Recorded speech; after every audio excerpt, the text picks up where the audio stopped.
to John. Glory to you, O Lord.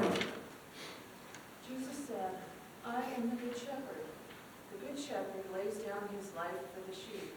The hired hand, who is not the shepherd and does not own the sheep, sees the wolf coming and leaves the sheep and runs away.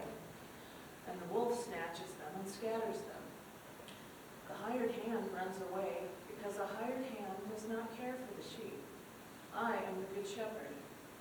I know my own, and my own know me, just as the Father knows me, and I know the Father.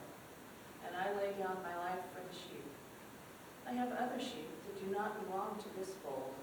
I must bring them also, and they will listen to my voice. So there will be one flock, one shepherd. For this reason the Father loves me, because I lay down my life in order to take it up again. No one takes it from me, but I lay it down of my own accord. I have power to lay it down, and I have power to take it up again. I have received this command from my Father. The Gospel of the Lord. Praise to you, O Christ. Please be seated.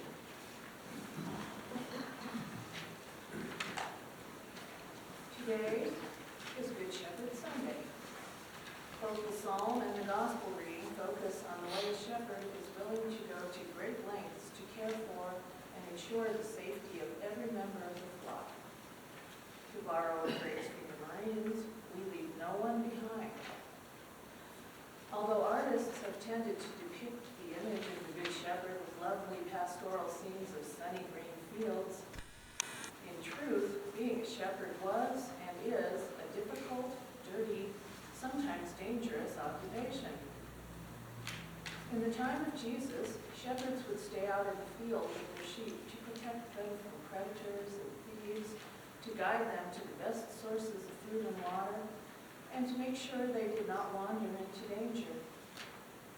Today's shepherds have different techniques and tools, such as trained dogs and modern technology, but their attitude is much the same. Recently, many areas of the world have suffered extreme weather. Heavy rains, late snowstorms, catastrophic flooding, all taking a toll on domestic animals. Livestock tend to give birth in March and April, and cold, wet weather is hazardous. Today's shepherds are out in all kinds of inclement weather, searching for and retrieving members of their flock, shoveling out sheep that have been buried by snowdrifts, rescuing lambs that have been born in snow or freezing rain and become hypothermic. I've seen videos where they crawled into culverts to rescue lambs that had been swept into them by fast currents. One crawled in so far that she had to be pulled out by her feet once she got hold of the lambs. Retrieving them is just the first step. What happens next is determined by how dire the animal's condition is. If a newborn lamb's core temperature drops too low, it can't feed properly and it will die.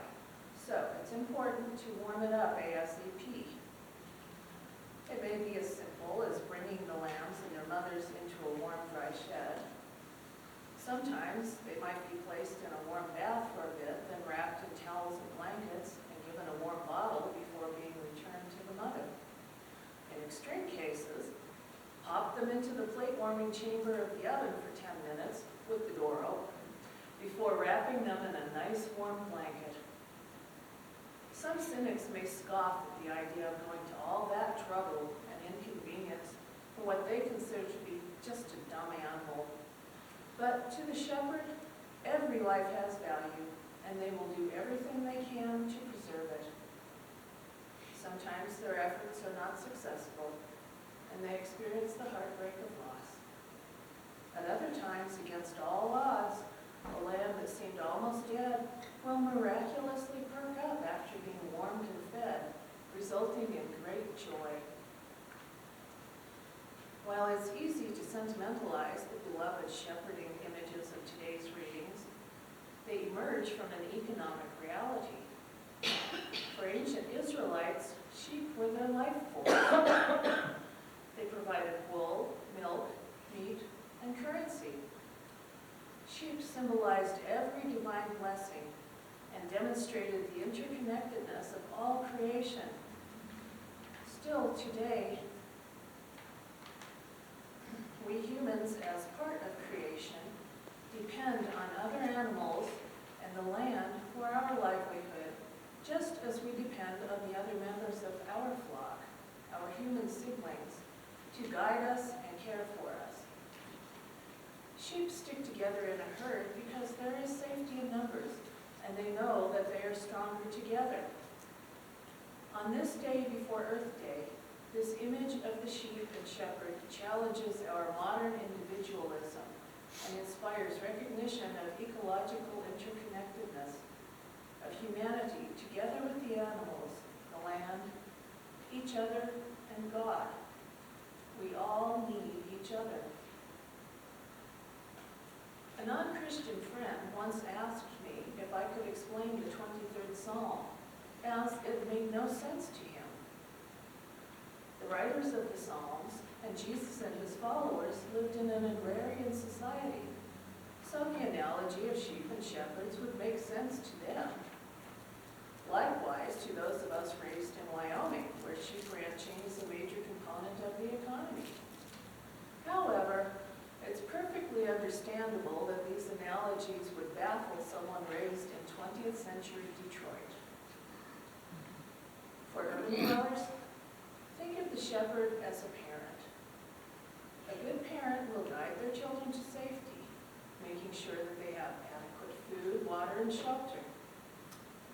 Parents make sacrifices for their children, enduring inconvenience, comfort, and at times danger. In extreme cases, a parent may make the ultimate sacrifice, giving up their life to save their children. A parent is a guide, provider, and protector. Situations that might feel frightening to children are less so if a parent is there. They trust that the parent will keep them safe, so they are not afraid. When Jesus described himself as a shepherd, he was saying that he had taken on the role of guide and protector. Despite the popular image of a lone sheep carried in a shepherd's arms, most biblical sheep references focus on the communal interpretation, the metaphor of shared, abundant life. The flock is the focus. Our flock gathers here regularly to eat and drink together, to share our sorrows and our joys, to support one another. Sheep from other flocks are always welcome to share with us as we celebrate God's abundant love. The members of the Spanish congregation who share our space always greet me and everyone else with a joyous, "God bless you," rather than just a mundane hello. They are exuberant when it comes to sharing the joy of God's love. They also generously share food if they are having a feast, and they have some excellent cooks in their flock. Their exuberance may be disconcerting for some more reticent people, but I find it uplifting. I have a tendency to get bogged down with everything, and them sharing their joy reminds me to appreciate God's love. Well, I don't recommend trying it out in the larger community unless you are feeling very brave. I would like for us to try it within the safety and comfort of our flock. So please, repeat after me. God bless you. God bless you. Amen. Amen.